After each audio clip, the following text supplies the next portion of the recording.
아마 예수를 믿는 사람들의 가장 큰 소원이 있다면 여러 가지 소원이 있겠습니다만 기도를 잘했으면 좋겠다는 소원이 아닐까 생각이 됩니다. 기도를 잘하려면 어떻게 하면 될까? 기도에 관한 책도 있고 또 기도를 솔직히 열심히 하는 적도 있고 또 다른 사람이 하는 기도를 잘 듣는 적도 있습니다. 오늘 우리는 요한복음 강의 63번째 시간을 맞아서 가장 위대한 기도라는 제목으로 이 본문의 말씀을 살펴보려고 하는데요. 우리가 기도를 잘할 수 있는 방법 가운데 하나는 예수님께서 가르쳐 주신 기도를 배우는 것입니다. 그리고 친히 예수께서 하신 기도를 배우는 것입니다. 그런 의미에서 오늘 우리가 살펴볼 이 말씀은 우리에게 기도의 모범이 되실 뿐만 아니라 또 이 기도의 내용이 우리가 오고 오는 모든 교회가 본받아야 할 그런 내용임을 시사해 주고 있습니다. 예수님께서 요한복음 17장 1절을 시작하실 때 어떻게 시작하시냐면 예수께서 이 말씀을 하시고 눈을 들어 하늘을 우러러 가라사대로 시작하고 있습니다. 이 말씀을 하시고 눈을 들어 하늘을 우러러 가라사대로 시작되는 이 기도는 성경에 기록된 가장 위대한 기도입니다. 모세의 기도가 있고 바울의 기도가 있고 시편에 많은 기도들이 있지만 그 어떤 기도들보다 상대할 수 없고 비교조차 할 수 없는 기도, 가장 유일한 기도가 있다면 바로 주님께서 이 요한복음 17장에서 하시는 기도입니다. 그래서 신학자들은 이 기도를 가리켜서 그리스도의 대제사장적 기도라고 부르기도 합니다.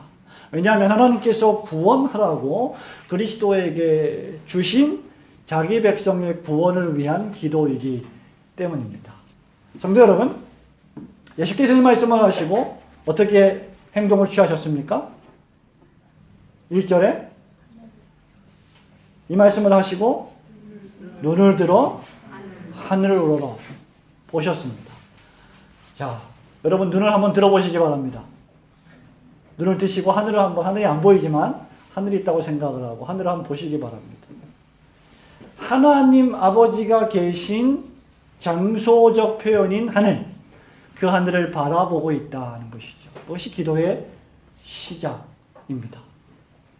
그런데 우리 예수님께서 눈을 들어 하늘을 우러러 보시면서 기도를 시작하시는데 그 기도를 시작하시는 그 시점에 무슨 말씀을 하시냐면 이 말씀을 하시고 나서입니다. 이 말씀을 하시고 눈을 들었다 이 말이죠. 어떤 말씀을 하셨습니까? 요한복음 16장 말씀이에요. 여러분이 잘 알고 있는 것처럼 또 잘 들으신 것처럼 이 기도를 언제 하셨습니까? 이 말씀을 마치시고. 이 말씀이 무엇입니까? 조금 있으면 이라고 하는 시간이 신자에게 고난의 시간이요 동시에 영광과 기쁨의 시간이 될 것이다 라는 말씀이죠. 지금 여러분이 살아가고 있는 이 삶의 여로, 신앙생활의 여로가 고난이자 동시에 영광의 시간이다. 그러니 이 두 가지 사실을 기억하라 그 말이죠. 또 내가 십자가에 잠시 후에 못 박혀 죽을 것인데 그때 나를 따르는 제자들 너희들은 환난을 당할 것이다. 어려움을 당할 것이다. 다 흩어지게 될 것이다. 라는 말씀을 하셨습니다. 그리고 나서 기도하시는 거예요. 또 세상에서 너희가 환난을 당하는데 사단 마귀가 밀가 부르듯이 너희를 넘어뜨리려 할 것이다. 너희를 쓰러뜨리려 할 것이다. 너희의 신앙을 훼손할 것이다. 라고 말씀하고 계신 겁니다. 그 말씀을 하신 다음에 비로소 눈을 들어 하늘을 우러러 하나님의 보좌를 보시고 기도하기 시작하시는 것이죠. 따라서 신자들도 이런 경우에 우리 주님을 본받아 이런 지금 이 말씀이 벌어지고 있는 상황 속에서 어떻게 해야 할 것이냐? 우리는 눈을 들어야 됩니다. 하늘을 우러러보고 주님을 본받아 기도할 줄 알아야 합니다. 이것이 바로 가장 위대한 기도가 우리에게 교훈해주고 있는 말씀이기도 합니다. 자, 그러면 이 가장 위대한 기도, 우리가 이 두 주에 걸쳐서 요한복음 17장을 살펴보려고 하는데요. 우선 오늘 세 가지 교훈을 받기를 원합니다. 첫 번째, 우리 주님께서 하신 가장 위대한 기도는 어떤 기도였길래 가장 위대한 기도라고 설교자가, 목사가 이 제목을 붙였을까? 하나님 아버지를 영화롭게 하는 기도였기 때문입니다. 자, 4절과 5절 말씀을 한 목소리로 읽습니다. 아버지께서 시작. 아버지께서 내게 하라고 주신 일을 내가 이루어 아버지를 이 세상에서 영화롭게 하였사오니 아버지여, 창세전에 내가 아버지와 함께 가졌던 영화로서 지금도 아버지와 함께 나를 영화롭게 하옵소서. 자, 하나님 아버지를 영화롭게 하는 기도는 저와 여러분에게 기도하는 목적을 가르쳐 주는 것입니다. 우리 예수께서 기도하실 때 그 어떤 기도를 하기도 전에 가장 먼저 하나님 아버지를 영화롭게 하셨다면 우리가 기도하는 목적은 당연히 주님이 기도하는 목적과 동일해야 합니다. 우리 예수님 기도하실 때 무슨 목적으로 기도하십니까? 자기 자신의 개인적인 영광의 목적이 아닙니다. 세상의 영광도 아니었습니다. 심지어 제자들이 받을 영광도 아니었습니다. 우리 예수께서 기도하신 기도의 목적은 오직 하늘에 계신 하나님 아버지를 영화롭게 하는 기도로 시작하고 있다는 것입니다. 그래서 참된 신앙, 참된 교회 생활, 참된 기도의 시작은 무엇으로 시작되느냐? 오직 하나님을 경배하는 것으로부터 시작되는 것입니다. 저와 여러분이 교회에 처음 와서 그 어떤 사람들을 만나기 전에 먼저 하나님 앞에 기도하고 다른 성도들과 교제하는 이유가 여기에 있는 것이죠. 제가 미국에서 석사 과정을 공부할 때 저의 지도 교수님 가운데 한 분이었던 싱클레어 퍼거슨 박사님이 계신데, 스코틀랜드 출신의 이 목사님께서 미국의 웨스트민스터 신학교의 조직신학 강의를 하셨습니다. 이분의 목소리가 얼마나 고상하고 얼마나 묵직하고 얼마나 그 성우가 아니라 그 성악가처럼 중후한지, 이분이 성경을 읽는 그 성경만 들어도 막 은혜가 절로 넘칠 정도로 목소리가 너무 좋으신 교수님이에요. 이분이 늘 교직신학 첫 시간 강의 때 칠판에다가 한 문장을 쓰고 시작을 합니다. 영어로 물론 썼습니다. 제가 영어로 지금 발음을 하면 좀 그러니까 번역을 해서 말씀을 드리겠습니다. 신학의 목적은 하나님을 경배하는 것이다. 신학의 자세는 무릎을 꿇는 것이다. 신학의 방법은 회개이다. 라고 시작을 합니다. 칠판에 이렇게 쓰면서. 대단한 신학자고 어마어마한 책들을 썼던 위대한 신학자, 위대한 학자가 칠판에다 교직신학 강의 첫 시간에 이 문장을 쓰는 거예요. 우리가 신학을 하는 이유는 하나님을 경배하는 것이다. 우리가 신학을 공부하는 자세는 그래서 무릎을 꿇는 것이다. 기도한다는 것이죠.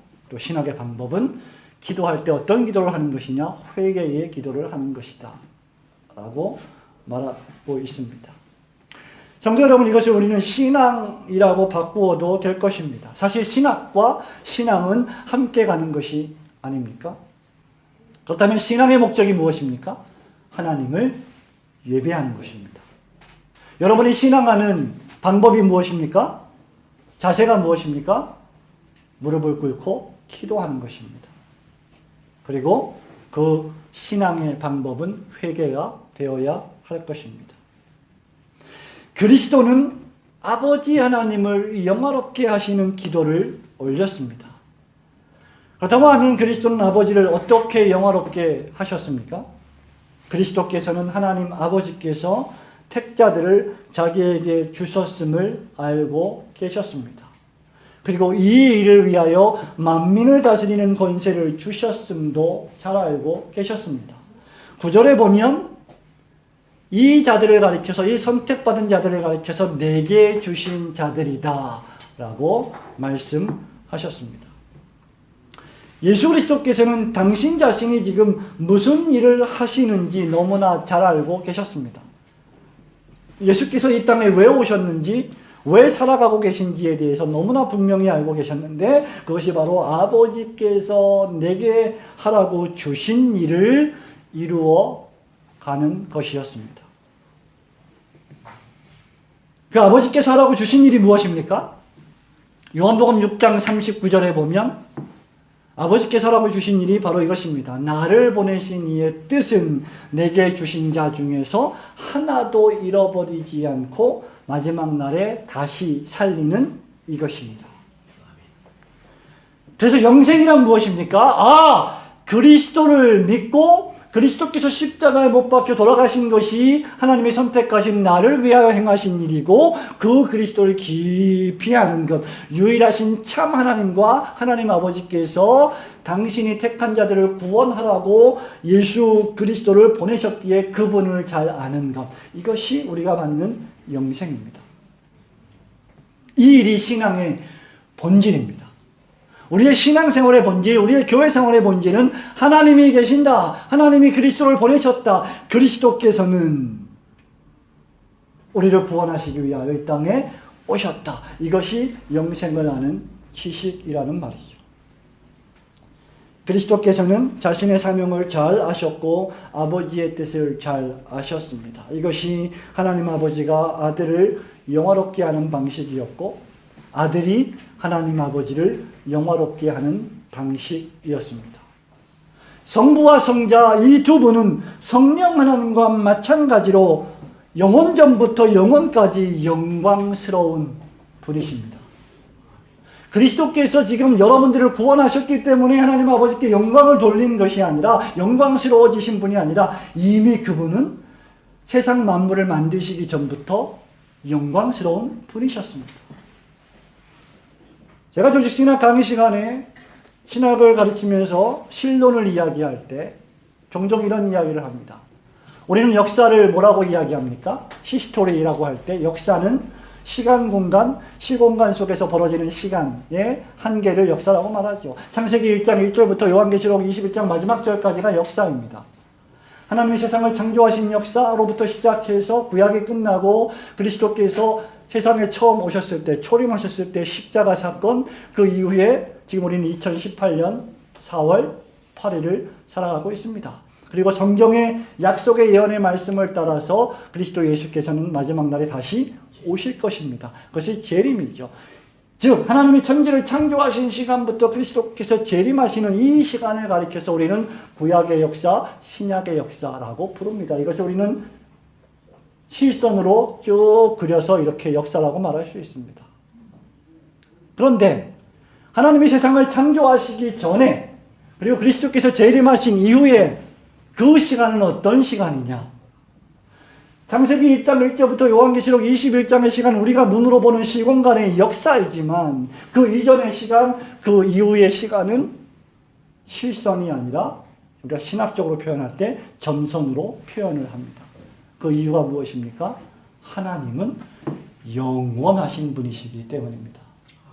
영원전부터 영원하신 그 하나님. 그 하나님께서 이미 영광스러운 분이신데 그 영광이 지금 역사 속에서 어떻게 드러나는가? 바로 여러분들을 구원하시는 일을 통하여 드러난다는 것입니다.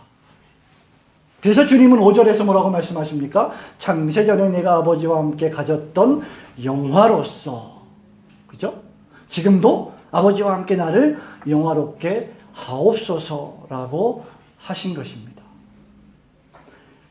우리 예수 그리스도께서 하나님 아버지를 영화롭게 하셨다면, 제2위 성자 하나님께서 성부 하나님을 영화롭게 하셨다면 피조물인 저와 여러분은 얼마나 더 하나님을 영화롭게 하셔야 하겠습니까? 주님께서 올리신 이 대제사장적인 첫 번째 기도의 교훈은 바로 하나님 아버지를 영화롭게 하는 기도였습니다. 이 위대한 기도를 읽고 보고 들으면서 저와 여러분 역시 인생을 살아가는 동안 기도하는 매 순간마다 제일 먼저 그 어떤 것을 간구하기 전에 하나님 아버지를 영화롭게 하는 기도를 올리시는 성도들이 되시기를 주님의 이름으로 축원합니다. 아멘. 가장 위대한 기도 두 번째 교훈은 이것입니다. 그리스도께서 기도하시는 그 기도는 세상에 속하지 않은 자기 백성들만을 위하여 올렸던 기도이십니다. 9절 말씀을 함께 읽어볼까요? 9절 내가 그들을 위하여 시작. 내가 그들을 위하여 비옵나니 내가 비옵는 것은 세상을 위함이 아니요 내게 주신 자를 위함이니라. 그들은 아버지의 것이요. 아멘. 9절에서 우리 예수 그리스도께서는 하나님 아버지께 기도하는 두 번째 목적을 분명히 말씀하고 계십니다. 내가 저희를 위하여 기도하고 있다. 내가 기도하는 것은 온 세상 사람을 위함이 아니다. 내가 기도하는 것은 죄악으로 물든 세상 전체를 위한 것이 아니다. 내가 기도하는 것은 하나님 아버지께서 나에게 주신 자들만을 위하여 기도하고 있다라고 주님 자신이 분명히 말씀하고 계십니다. 이 사람들은 모두가 다 아버지 하나님의 것이었는데 나에게 주셨다라고 밝히고 계십니다. 이 교리는 의심의 여지 없이 선택의 교리입니다. 그리스도께서는 창세전에 하나님이 천지 만물을 창조하시기 이전에 영원전부터 존재하셨던 하나님께서 그리스도 예수 안에서 어떤 이들을 선택하셨는데 그 선택받은 자를 위하여 그리스도께서 오셨고 그 선택받은 자들을 위하여 그리스도께서 고난당하셨고 그 선택받은 자들을 위하여 그리스도께서 돌아가셨고 그 선택받은 자들을 위하여 그리스도께서 부활하셨고 하나님 보좌 우편에 좌정하셔서 지금 그 선택받은 자들을 위하여서만 중보기도하고 계십니다. 그리스도는 선택받은 자들 즉 하나님 아버지의 소유된 백성들을 위해서만 기도하고 계십니다. 그것이 요한복음 17장의 핵심입니다. 여기서 우리는 두 가지를 조심하셔야 할 겁니다. 첫 번째는 죄인들이 구원받기를 원하시는 그리스도의 사랑을 너무 좁게 한정해서 여겨서는 안 될 것입니다. 우리 하나님은 죄인들이 회개하고 모든 죄인들이 하나님 아버지를 알기를 원하시는 자비하신 하나님이시며 요한계시록의 다수의 말씀에 보면 예수 그리스도를 믿고 영접하고 구원을 얻는 사람들은 적은 무리가 아니라 어떤 의미에선 온 백성과 온 민족과 온 열방과 허다한 민족들이라고 계시록은 우리에게 말하고 있습니다. 둘째로 그렇다고 해서 그리스도의 사랑을 너무 넓게 만들어서도 안 됩니다. 전자는 운명론자들 또는 극단적 선택교리주의자들입니다. 하나님이 예정했다면 하나님이 어떤 사람들을 예정했다면 우리가 복음을 전할 필요도 없이 복음 전할 이유도 없이 하나님은 무조건 그들을 구원하실 것이다. 그리고 그들은 무조건 구원받기 때문에 우리는 복음을 전할 필요가 전혀 없다라고 주장하는 사람들 이런 사람들을 역사적으로 명칭할 때 극단적 칼빈주의자들이라고 말합니다. 후자는 어떻습니까? 만인 구원론자들입니다. 이들은 그리스도께서 모든 이들을 위해 죽으셨고 모든 이들을 위해 피를 흘리셨기 때문에 모든 사람이 자연적으로 구원을 받아야 한다라고 주장을 합니다. 하나님이 사랑이시라면 하나님은 무조건 모든 사람을 사랑하셔야 하고 그렇기 때문에 모든 사람들을 구원하셔야 한다라고 주장하는 사람들입니다. 아마 여러분들 가운데도 이런 생각들을 과거에 들어보신 적이 있을 것입니다만은 21세기의 이러한 주장들은 새로운 것이 아니라 예수님이 오신 이후에 지금까지 2000년 동안 끊임없이 제기되었던 질문들이었습니다. 그러나 이 둘 모두 다 인간적인 생각임을 여러분 명심하셔야 합니다. 그래서 우리는 또다시 성경으로 돌아가야 하죠. 성경은 뭐라고 말씀하십니까? 그리스도께서 모든 죄인을 사랑하시고 구원받는 일에 초청하시고 계신다라고 선언하고 있습니다. 동시에 성경은 그럼에도 불구하고 특별히 부르심을 입은 모든 신실한 사람들을 사랑하신다라고 선언하고 있습니다. 말하자면 그리스도의 십자가 보혈의 능력은 만인을 모든 사람들을 구원하시기에 충분하지만 그리스도의 십자가의 구속사역은 오직 택하신 사람들에게만 효과적이고 유효하다는 것입니다.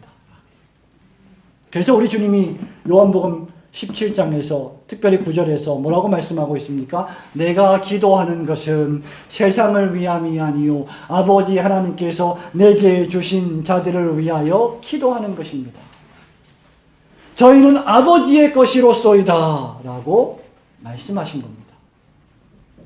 그러므로 이 기도는 우리에게 일련의 태도를 결정할 것을 촉구하고 있습니다. 어떤 태도입니까? 저와 여러분은 하나님께서 창세전에 구원하시기로 작정한 사람들이 누구인지 모르기 때문에 우리는 모든 이들에게 차별 없이 보편적으로 예수 그리스도의 십자가 복음을 전해야 합니다. 여러분 직장에서, 여러분 사업장에서, 여러분의 학교에서, 여러분이 만나는 사람들, 교제하는 사람들의 모두에게 남녀노소 구분 없이 빈부격차 상관없이 복음을 전해야 합니다. 여러분이 만나는 친구들 가운데 여러분에게 좀 못되게 굴고 말도 험악하게 하고 그런 친구들이 있다면 쟤는 선택받지 않은 사람일 거야. 전도 안 할 거야. 이렇게 말할 수 없다는 것입니다.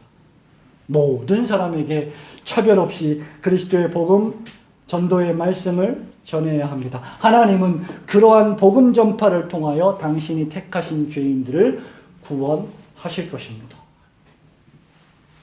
성도 여러분, 그렇다고 하면 하나님께서 그리스도에게 주신 이들은 과연 누구일까? 우리는 이 본문의 말씀을 통해서 예수 그리스도께서 위하여 기도하는 사람들이 어떤 사람들인지를 잘 알 수 있습니다.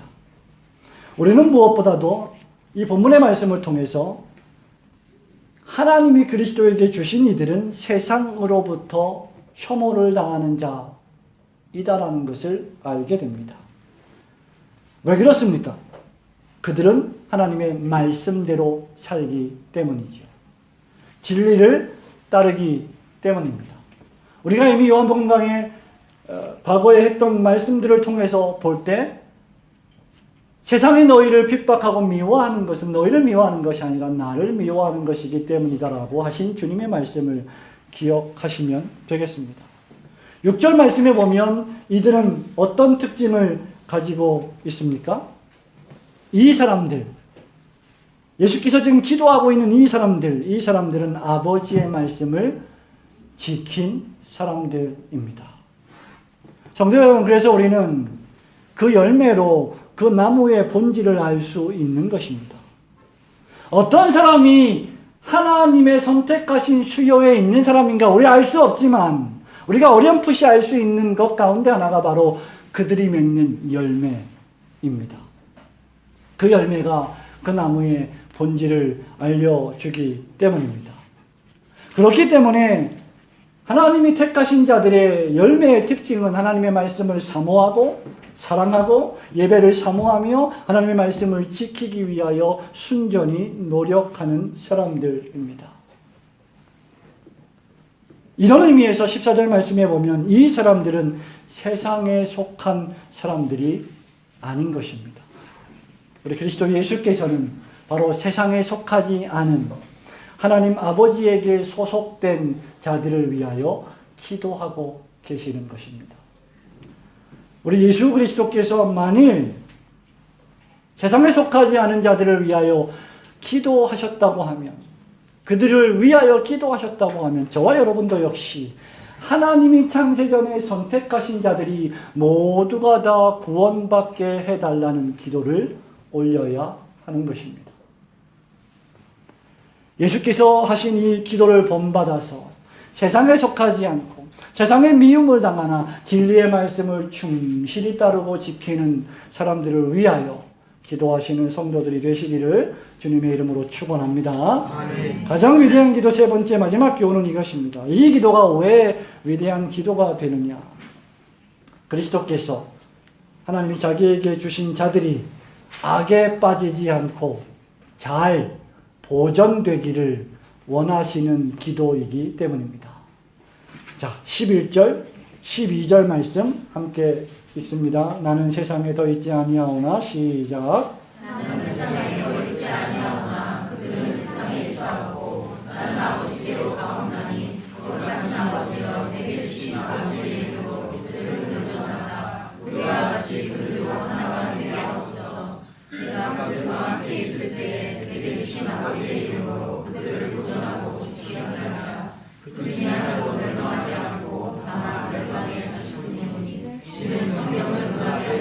자, 그래서 여러분이 11절, 12절을 읽었는데 이 기도가 하나님이 선택하신 자들의 위대한 안전을 보장하는 기도가 되는 것입니다. 여러분이 구원을 안전하게 보장받는 조건은 여러분에게 달려있는 것이 아니라 하나님의 선택과 하나님의 보전에 달려있는 것입니다. 그리스도께서 왜 이 기도를 하고 계실까요? 왜 이 기도를 하고 계십니까? 우리 본문의 말씀에서 밝게 알려주고 있는 것처럼 그리스도께서 이제 아버지께 가시기 때문입니다. 제자들을 떠나서 고난의 길을 걸어서 비와 돌로 노사를 거쳐서 십자가에 달려 죽으실 것이기 때문입니다. 그리고 그리스도를 따랐던 제자들은 뿔뿔이 흩어지고 고통을 당할 것이기 때문입니다. 그래서 그리스도는 하나님 아버지께 저희를 어떻게 해달라고 기도하고 계십니까? 보전해달라고 기도하고 계십니다. 여기 보전이라고 하는 헬라어 테세손이라고 하는 이 단어, 이 테레손이라고 하는 단어는 테레오라고 하는 동사에서 나왔는데 무엇으로부터 지켜달라, 보호해달라는 의미입니다. 여기에는 보존된다, 비유적으로 볼 때 인도함을 받는다, 순수한 그대로 지킨다는 뜻이 담겨 있습니다.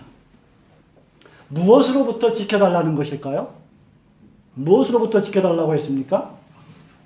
악으로부터 지켜달라고 기도하고 계십니다. 악에 빠지지 않게 라는 말입니다. 여기 악이라고 하는 것은 악한 자로부터일 수도 있고 또 악한 일로부터일 수도 있습니다. 성도 여러분, 마귀와 사단과 세상의 악한 영들이 끊임없이 여러분들을 공격합니다. 여러분들에게 시험거리를 줍니다. 여러분의 신앙이 떨어지기를 간절히 소원하고 염원하고 있습니다. 그래서 하나님이 지켜주시지 아니하면 여러분 개인의 힘, 여러분 스스로의 능력으로는 도무지 여러분이 받은 그 구원을 보존하고 지킬 능력이, 여력이 우리에겐 없는 것입니다. 만약 그런 능력이 우리에게 있다면 기도할 필요가 없겠지요. 우리가 왜 기도합니까? 바로 그 능력을 그리스도로 통하여 받고 보존되기를 원하기 때문입니다. 성도 여러분, 이렇게 보존되는 결과가 무엇입니까? 오늘 본문 말씀에 11절 마지막에 보면 아버지의 이름으로 그들을 보존하사 그 다음 우리와 같이 그들도 하나가 되게 하옵소서 라고 했습니다.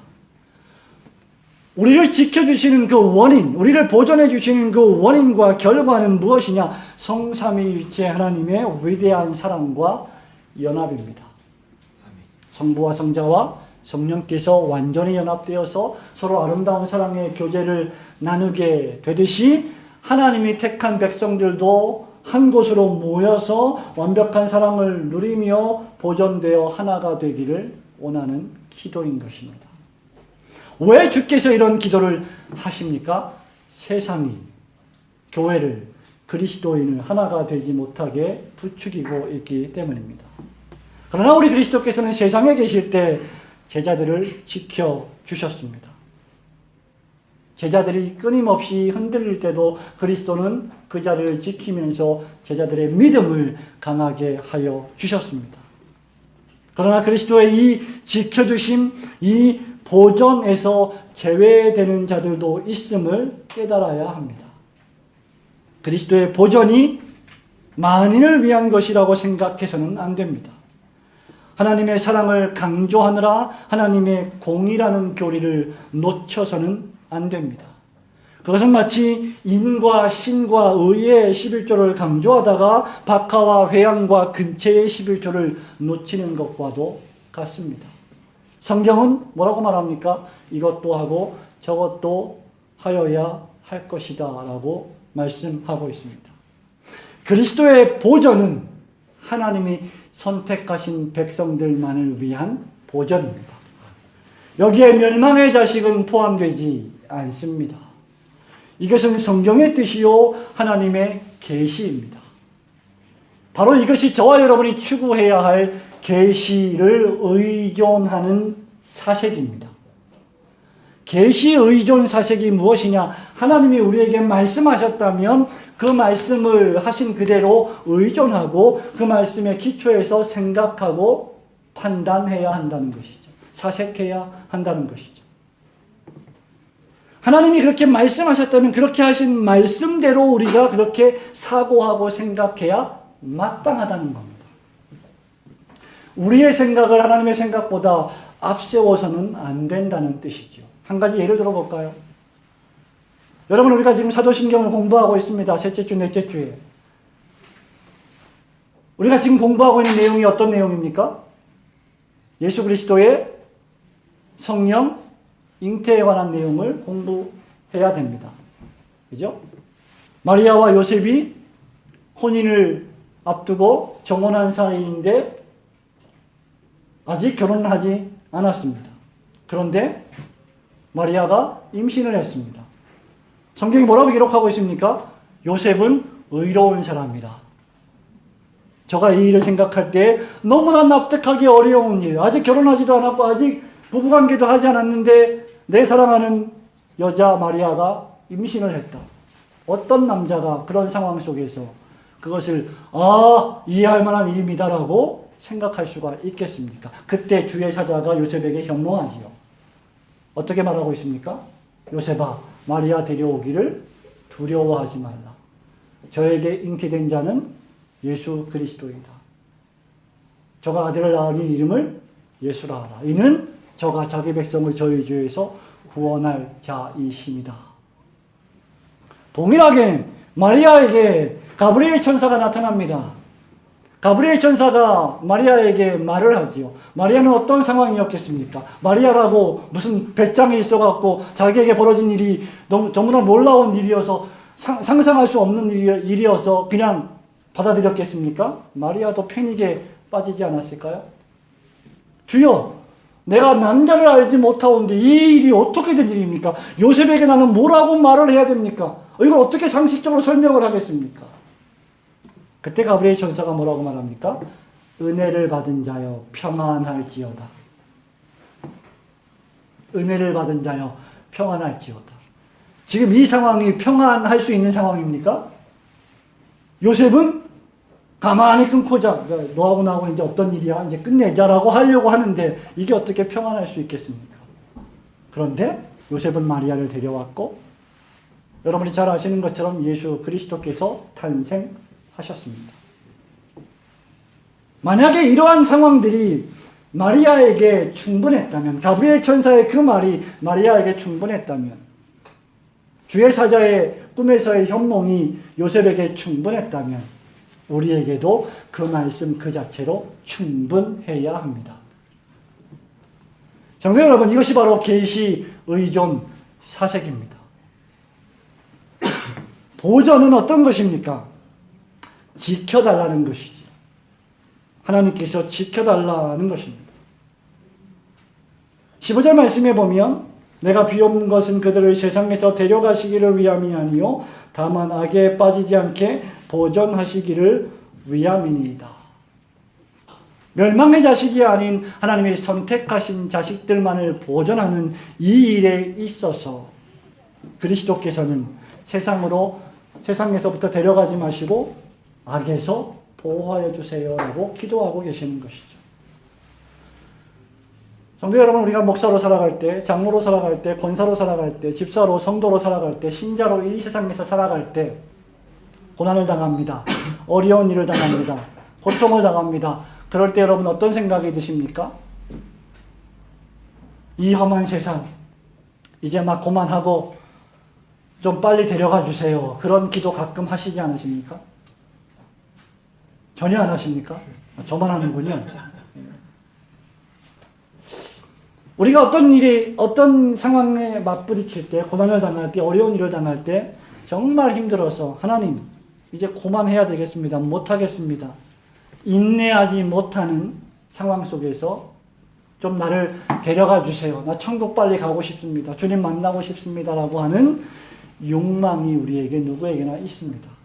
우리는 그러한 욕망을 절제할 필요가 있습니다.